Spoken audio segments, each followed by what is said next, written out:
નમસ્કાર દર્શક મિત્રો, જનરપન ન્યૂઝમાં આપનું સ્વાગત છે। હું છું આપણો મિત્ર કંચન પરમાર। આવો સાંભળીએ આજના મુખ્ય સમાચાર। આજરોજ આણંદ જિલ્લા સોજેત્રા તાલુકા મુકામે ભીમ આર્મી ભારત એકતા મિશન ગુજરાત પ્રદેશના અધ્યક્ષ શ્રી કમલેશભાઈના નેતૃત્વમાં બહુજન નાયક માન્યવર કાશીરામ જન્મદિન પર આઝાદ સમાજ પાર્ટીના 6ઠ્ઠા સ્થાપના દિવસ પર ભીમ આર્મીના સંસ્થાપક ચંદ્રશેખર આઝાદ સમાજ પાર્ટીના રાષ્ટ્રીય અધ્યક્ષ અને ભીમ આર્મીના રાષ્ટ્રીય અધ્યક્ષ વિનય રતનસિંહના આદેશ અનુસાર આણંદ જિલ્લા અધ્યક્ષ રસિક રોહિત અને તેમની ટીમ દ્વારા માન્યવર કાશીરામ જન્મદિવસ આઝાદ સમાજ પાર્ટીના સ્થાપના દિવસની ઉજવણી ધામધૂમથી ઉજવવામાં આવી।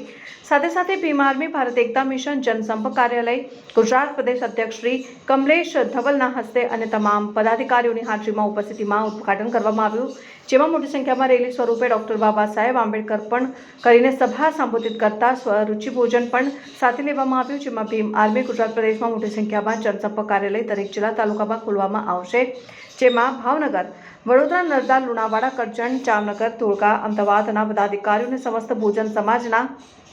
બહુજન સમાજના માન્યવર કાશીરામના જન્મદિવસ ઉપર ઉપસ્થિત રહ્યા હતા।